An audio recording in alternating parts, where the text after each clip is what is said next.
La Voz de América presenta.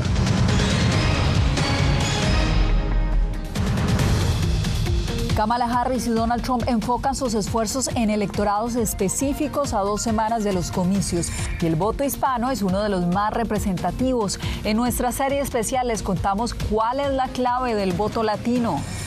En un nuevo encuentro, el secretario de Estado insta al primer ministro de Israel a apaciguar el conflicto en el Líbano y Gaza. Y luchas internas sacuden al cártel de Sinaloa. Los hijos del Chapo negocian con el Departamento de Justicia.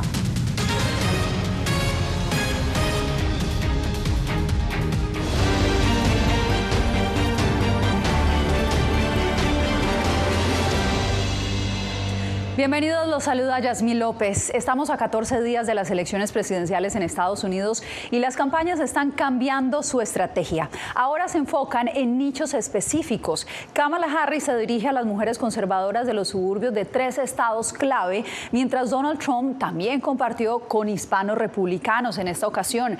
Carolina Valladares ha venido siguiendo ambas campañas. Carolina, adelante con la información.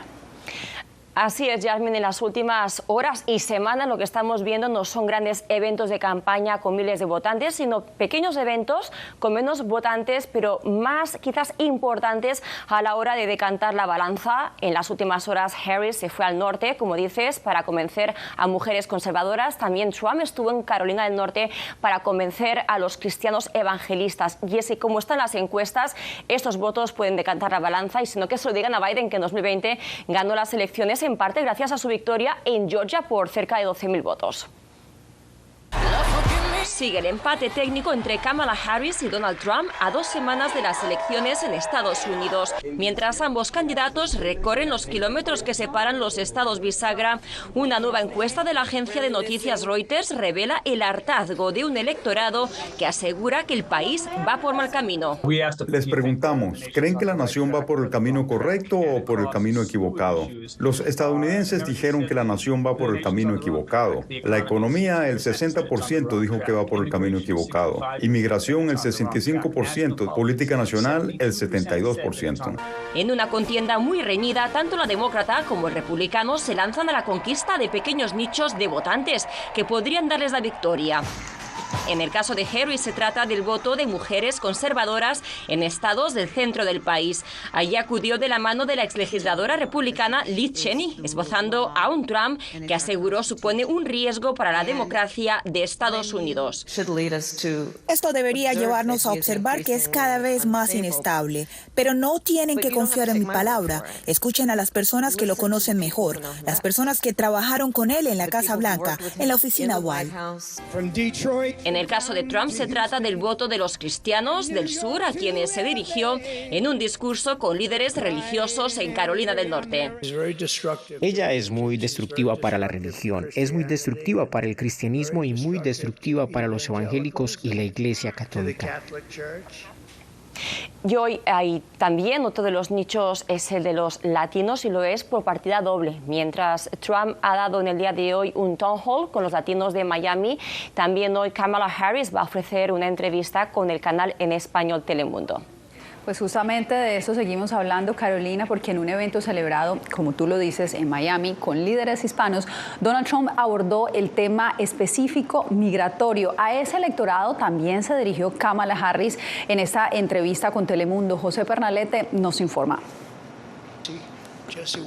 El evento al que asistió este martes el candidato republicano Donald Trump incluyó palabras de líderes religiosos del sur de Florida junto a dirigentes políticos y activistas hispanos.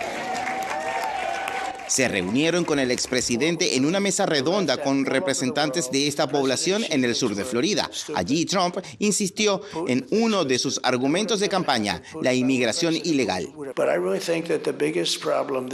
Creo que el mayor problema que tiene este país es lo que han permitido que nos pase en la frontera. Han permitido que nuestro país sea destruido. Están permitiendo que miles de asesinos, traficantes de drogas, terroristas y personas de instituciones mentales entren en nuestro país. Todos los asistentes afectos al Partido Republicano calificaron como favorable el encuentro con el aspirante a la presidencia, quien recibió a esta comunidad en su propiedad de Miami, el Trump National Doral. Puedo ver esa tenacidad, esa fortaleza que tiene, para cada día estar trabajando a favor de toda la nación. Por eso es que él dice, salvemos a América. Por otra parte, el equipo de la campaña demócrata Harris-Walz respondió a esta presencia del expresidente Donald J. Trump reunido con representantes hispanos en el sur de Florida. Donald Trump no ha hecho absolutamente nada por ganarse el voto de los latinos, además de criminalizar nuestra comunidad, demonizar nuestra comunidad, decir que somos animales, que comemos animales, que envenenamos la sangre de la nación. Entre tanto, la vicepresidenta Kamala Harris presentará en la cadena televisiva Telemundo la agenda de oportunidades para los hombres latinos, con el objetivo de reducir los costos de viviendas y ampliar las oportunidades de empleo para esta población. José Pernalete, Voz de América, Miami. Faltan 2 semanas para conocer quién será el nuevo presidente de Estados Unidos. Por eso hoy damos inicio a nuestro especial La clave del voto hispano, una serie que muestra la relevancia de nuestra comunidad y sus visiones desde varios estados alrededor del país.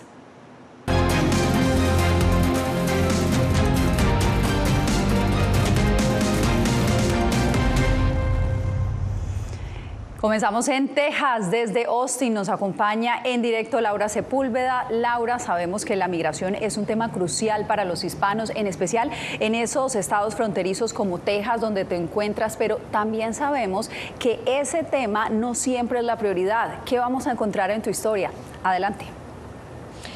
Pues sin duda, Yasmín, vamos a estar mirando esas prioridades económicas que tienen los latinos. Este tema de la migración la ha venido analizando y sin duda es tema crucial para esa población que sigue en aumento. En el año 2020 hablábamos del 32% de las personas elegibles para participar, pues este número ha aumentado de manera significativa. Hablamos de un incremento en este momento son 6,5 millones de personas hispanas que son elegibles para participar de los comicios aquí en el estado de Texas, y según lo que podíamos hablar con expertos, hay varios temas que hacen parte de su prioridad en medio de estas expectativas para quién ocupará la Casa Blanca. En 2023, más de 878,000 personas se convirtieron en ciudadanos estadounidenses en Texas, el segundo estado con más naturalizaciones, lo que se traduce en potenciales nuevos votantes. Al tiempo, el censo destaca aumento de la población latina que, según expertos, tiene prioridades a la hora de votar. Migración es importante para todos los latinos, también para los jóvenes latinos, pero no es ya el principal tema. Al igual que todos, la economía, el sistema de salud, el trabajo, la educación son temas importantes para los latinos. Según el censo de Estados Unidos, este verano, los latinos representaban el 40.2% de la población en Texas, mientras los no hispanos eran el 39.8%. He oído de miembros de la comunidad que tienen aquí muchísimos años, ya generaciones, no son tan pro inmigración como los más recientes. Como son nuevos, están dispuestos a trabajar por menos dinero. Entonces sienten como que le está quitando oportunidades. Estadounidenses hispanos consultados por La Voz de América siguen de cerca las propuestas migratorias de ambos partidos. Tienen que venir como debe un reglamento a las leyes de... Necesitamos mejores oportunidades. Los latinos estamos estereotipados, sin que suene mal, como cuando ves a un perro pitbull ya tienes una opinión sobre ellos. Texas es, después de California, el estado con mayor número de potenciales votantes hispanos, al representar, según el Centro de Investigaciones Pew, el 32% de la población elegible, pero esa cifra no se traduce en una participación real. Ciudadanos que se naturalizaron y que no se han registrado para votar. O son elegibles para alcanzar ciudadanía y no lo hacen. Es decir, la población está ahí, pero no se conecta del todo. Según un estudio de la Universidad de Cambridge, entre 2016 y 2020, el apoyo a Trump aumentó en el país a cuenta de sus posiciones antimigratorias y no a pesar de ellas. A esto se suma una encuesta de Pew que destaca que el 75% de los hispanos en Estados Unidos describen el cruce migratorio como un problema importante o una crisis. Históricamente, los hispanos han dado apoyo republicano aquí en el estado de Texas, pero hay que recordar que en 2020 el apoyo fue al Partido Demócrata y precisamente al candidato que llegó a la Casa Blanca, hoy presidente Joe Biden. La expectativa será entonces si los hispanos apoyan republicano o demócrata para las elecciones que se acercan. Así es, Laura, gracias por tu reporte. Y bien, la clave del voto hispano tiene información ampliada en nuestra página web vozdeamerica.com. Escaneando el código QR que ve en pantalla, accederá tendrá acceso a todos los reportes de los periodistas de La Voz de América que han producido para ilustrar algunos de los retos que enfrentan los candidatos para descifrar ese voto hispano. Cambiamos de información y nos vamos para Israel, donde el secretario de Estado Antony Blinken, en su visita a ese país este martes, sugirió que la reciente muerte del líder de Hamas la semana pasada podría abrir una puerta hacia la paz. El alto diplomático instó al primer ministro israelí a facilitar más ayuda humanitaria a Gaza. Jacopo Luzzi está con nosotros en directo. Jacopo, ¿qué más pidió el secretario Blinken? Bueno, Yasmín, es el viaje número 11 del secretario Blinken desde el comienzo de la guerra y en este encuentro cara a cara con Benjamin Netanyahu por 2 horas y medias, Blinken lo presionó con fuerza para que finalmente termine esta guerra y los rehenes retenidos en la franja regresen a casa.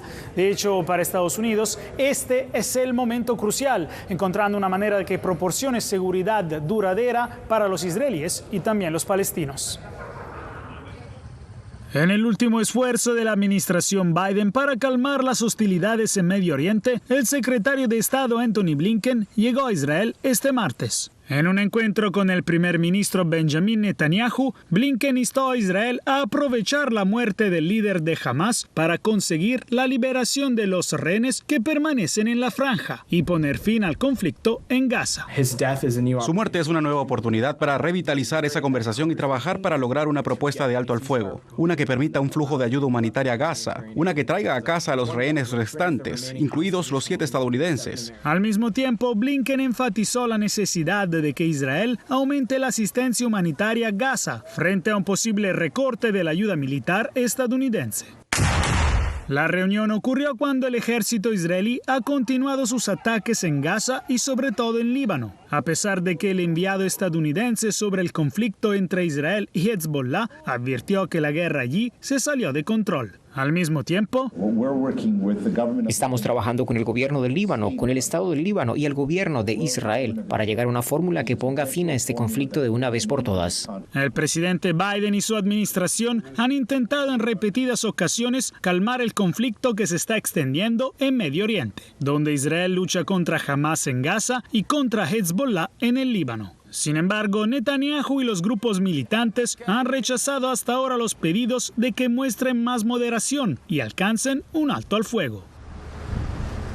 La semana pasada circularon documentos filtrados de inteligencia de Estados Unidos que describen los movimientos militares israelíes, lo que apunta a un posible ataque de Israel contra Irán en los próximos días. El martes, el FBI anunció que está investigando el asunto, mientras la Casa Blanca reiteró que esto es muy preocupante.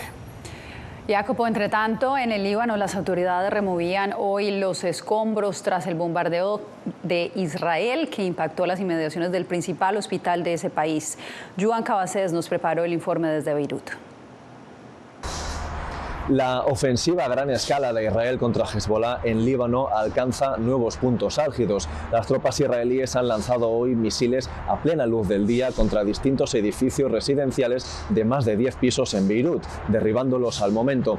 Por ahora se desconoce el motivo del ataque y las cifras de posibles víctimas mortales, aunque Israel había avisado minutos antes de bombardear.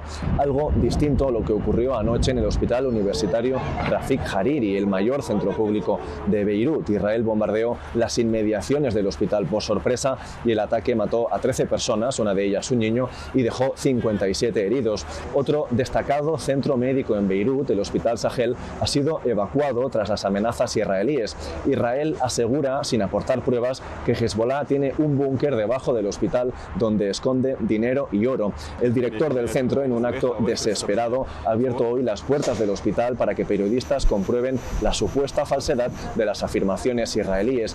Israel, mientras, también bombardea hoy con fuerza el municipio de Al-Hosh, cerca de Tiro, en el sur del Líbano. Desde hace días, los soldados israelíes volatilizan barrios y municipios enteros en la zona fronteriza en el marco de la lucha contra Hezbollah.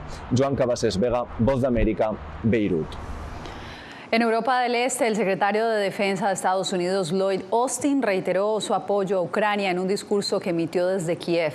Aseguró que Estados Unidos le dará a Ucrania lo que necesita para luchar en defensa contra Rusia, aunque no dio ninguna pista de que Washington puede respaldar los puntos clave del llamado Plan de Victoria que impulsa el presidente ucraniano Volodymyr Zelensky, en el que pide a los aliados occidentales de Ucrania que vayan un poco más allá, en particular solicitando una invitación para que Ucrania se una a la OTAN y le permita utilizar misiles de largo alcance suministrados por Occidente para atacar objetivos militares en lo profundo del territorio ruso.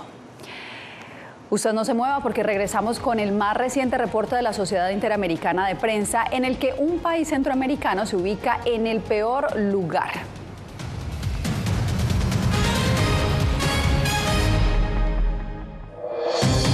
Una elección presidencial que hará historia. La población está ahí, pero no se conecta del todo. Salgan a votar, ¿verdad? Es una oportunidad para nosotros. El papel de la población hispana en Estados Unidos puede ser definitivo. Que haya una oportunidad de empleo para nuestras mujeres, los hombres. Tienen que venir como debe un reglamento. Descubre con los periodistas de La Voz de América la clave del voto hispano. Este es uno de los estados decisivos. Muy pronto en todas nuestras plataformas. Esta semana en Foro. Es muy doloroso ver lo que está pasando en Gaza. Hay muertos, hay desplazamiento y una destrucción total. Quisiera ser un poco positivo, pero el que hayan dado de baja a Yahya Sinwar, me parece que eso le pone más incertidumbre al proceso.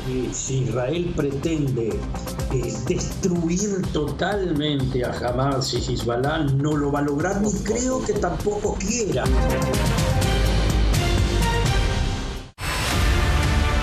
No concibo una democracia sin periodistas. El libreto manda a un conflicto constante con la prensa independiente, con los medios de comunicación. Periodismo, la prensa libre importa. Una coproducción de La Voz de América con nuestras afiliadas en la región.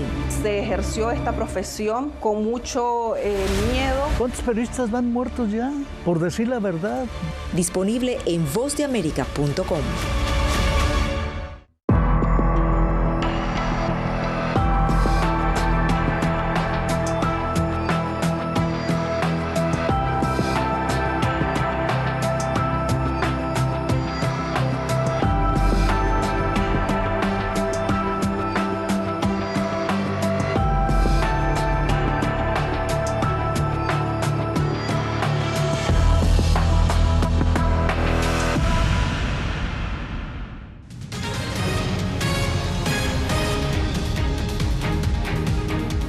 En Venezuela, el ministro de Interior y Justicia, Diosdado Cabello, señaló al expresidente de PDVSA, Pedro Telechea, de poner en riesgo la estabilidad de la industria petrolera al entregar datos confidenciales de la compañía estatal a una empresa estadounidense. Y sin duda, entregar el cerebro, las operaciones, la administración, los contratos de la principal industria del país al gobierno de los Estados Unidos implica un hecho de traición a la patria. No me corresponde a mí acusarlo, pero yo lo veo así. Por ahora, la Fiscalía de la Nación no ha dado más detalles del caso ni de los delitos que podría imputarle al exministro y expresidente de PDVSA.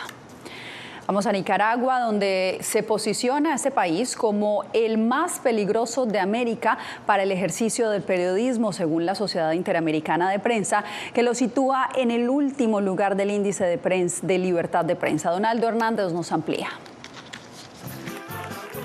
El gobierno de Nicaragua asegura ser víctima de los medios de comunicación independientes por mantener una postura crítica a raíz de la crisis política iniciada en el año 2018. Nos enfrentamos a las campañas de mentiras, a las agresiones, a las calumnias, las difamaciones y noticias falsas en contra de nuestros pueblos. Sin embargo, organizaciones internacionales que promueven los derechos de los periodistas advierten que es el gobierno nicaragüense quien ha vulnerado la libertad de prensa. La Sociedad Interamericana de Prensa ha colocado a Nicaragua en el último lugar en el índice de la libertad de prensa de América, países que comparten los mismos valores ideológicos. El hecho de que Nicaragua esté tan cerca de Cuba, Venezuela, evidencia que tratan de reforzar las relaciones con países antidemocráticos que destruyen y que violentan los derechos humanos de sus poblaciones. En ese sentido, la organización Periodistas Independientes de Nicaragua refiere que, aunque en el país no hay medios independientes, impresos, radiales y televisivos, las iniciativas digitales son las que siguen informando sobre la crisis del país. El régimen tiene todos los medios, pero lamentablemente no tienen audiencia. Nuestras estadísticas se basan en que más del 50% de quienes nos ven están en Nicaragua, y eso pues es importante para nosotros.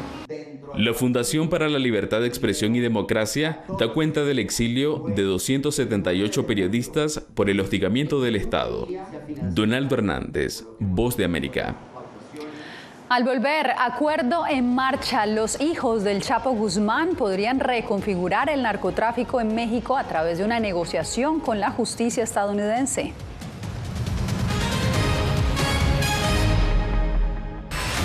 Poder recuperar la libertad de prensa. Periodismo, la prensa libre importa. Una producción especial de La Voz de América. Se ejerció esta profesión con mucho miedo. Disponible en vozdeamerica.com.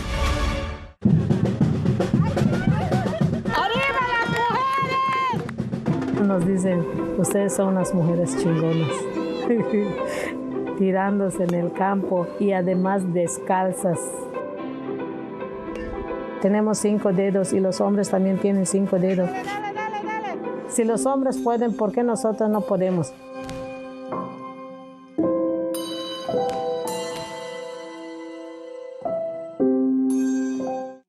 Soy Belén Mora, periodista de La Voz de América. Como reportera y presentadora tengo la responsabilidad de acercarles las historias que se generan en Washington y que impactan tu entorno cercano. Desde perspectivas diversas en un ambiente informativo en constante evolución que pone a prueba y nos hace poner en la balanza nuestros valores profesionales, te presentamos información veraz, porque en La Voz de América la prensa libre importa. Hace un año fueron despojadas de todo en su tierra, pero lejos de silenciar su talento, desde su exilio obligado sus notas musicales ahora se escuchan en todo el mundo. La Voz de América presenta Sinfonía de Coraje. La odisea para huir de la persecución talibán en Afganistán de las 2 últimas integrantes del Instituto Nacional de Música que permanecían en ese país. En todas las plataformas de La Voz de América. Hasta la fecha hay 96 periodistas asesinados. Periodismo, la prensa libre importa. Una coproducción de La Voz de América y BTV. El tema que más nos convoca es el tema de la violencia. Disponible en vozdeamerica.com. Actualidad. Que la inteligencia artificial va a estar presente en nuestro día a día. Intentan sacarse de encima a trabajadores. Análisis. El cambio climático está teniendo muchísimos impactos que afecta siempre a los más vulnerables. La región necesita ayuda. Debate. Proteger a las escuelas con armamentos. Es una total ridiculez, es algo inverosímil. Con la información más allá de los titulares, todas las semanas por La Voz de América. Desde Washington, le saluda Gonzalo Abarca. Hoy arrancó la versión 16 de la cumbre de los BRICS en Kazán, Rusia, un evento con el que el líder ruso Vladimir Putin busca contrarrestar los esfuerzos de Occidente por aislarlo. Contará con la asistencia del presidente de China, Xi Jinping, y de India, Narendra Modi. Este encuentro tiene lugar luego de la histórica expansión del grupo en enero, cuando se unieron Arabia Saudita, Egipto, Emiratos Árabes Unidos, Irán y Etiopía. Los líderes del bloque dicen que centrarán sus esfuerzos en la colaboración económica, cultural y en el impulso de iniciativas conjuntas. Los hijos de Joaquín El Chapo Guzmán, conocidos como Los Chapitos, están en negociaciones con la justicia estadounidense, un acuerdo que podría alterar drásticamente el equilibrio de poder en el narcotráfico mexicano. Miguel Ángel Boiso nos ofrece el reporte. El abogado de Joaquín y Ovidio Guzmán informó que los dos presuntos integrantes del cártel de Sinaloa buscan un acuerdo de culpabilidad con el gobierno de Estados Unidos. La analista Ana María Salazar afirma que ambos buscan obtener una condena menor. Los líderes de estas organizaciones saben que si no encuentran una forma de negociar con Estados Unidos, eventualmente los van a detener y van a enfrentar un juicio en Estados Unidos en donde van a pasar el resto de su vida en una cárcel de alta seguridad. Por su parte, el padre de los llamados Chapitos, el narcotraficante mexicano Joaquín El Chapo Guzmán, ha presentado una moción de apelación en la que afirma que su extradición a Estados Unidos fue ilegal. Fui extraditado ilegalmente a Estados Unidos. Nunca hubo una renuncia a la regla de especialidad firmada por un juez magistrado. La jurisprudencia estadounidense básicamente dice que no les importa tanto cómo llegaron o cómo te llevaron a Estados Unidos, ¿sí? Sino el hecho de que ya estás en Estados Unidos bajo el arresto de alguna autoridad. Mientras tanto, la violencia en el norte del país continúa, pero la presidenta de México espera que su estrategia de seguridad tenga resultados. Vamos a dar resultados en seguridad. No es de la noche a la mañana, pero estoy convencida de que la estrategia es correcta. Y las autoridades mexicanas validan una vez más la teoría de Ismael El Mayo Zambada, fundador del cártel de Sinaloa, sobre su secuestro y captura en Estados Unidos, en plena batalla contra los Chapitos en Sinaloa. El futuro de los integrantes del cártel de Sinaloa continúa en la incertidumbre, con disputas legales y enfrentamientos internos. La narrativa oficial se mantiene difusa, mientras las autoridades buscan desentrañar la verdad detrás de la caída del Mayo. Miguel Ángel Boiso, Voz de América, México. Nueva pausa, ya regresamos. No he visto un peligro en la libertad de prensa. Periodismo, La Prensa Libre Importa, una coproducción de La Voz de América y Telefuturo. El problema que se va acentuando se llama libertad de expresión. Disponible en vozdeamerica.com. Mama,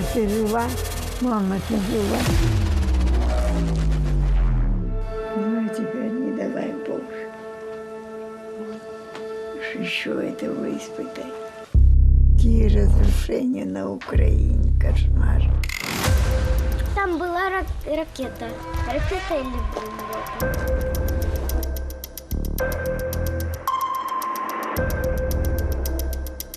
Я сподіваюся, що якщо через декілька років буде дивитися, війна все ж таки закінчиться. Ми перестали боятися. Ми свою молодість не повернемо. Я предположим, непредсказатель.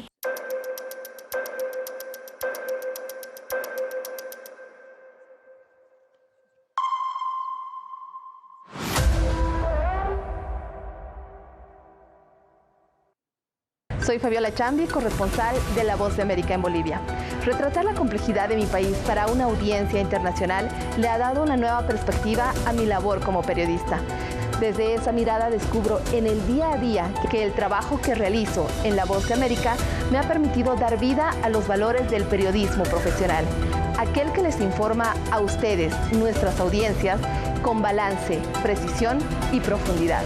Porque en La Voz de América, la prensa libre importa. Vencer la autocensura, poder mantener los medios abiertos. Periodismo, La Prensa Libre Importa, una coproducción de La Voz de América y TVV. Expuestos a una vulneración de sus derechos básicos. Disponible en vozdeamerica.com.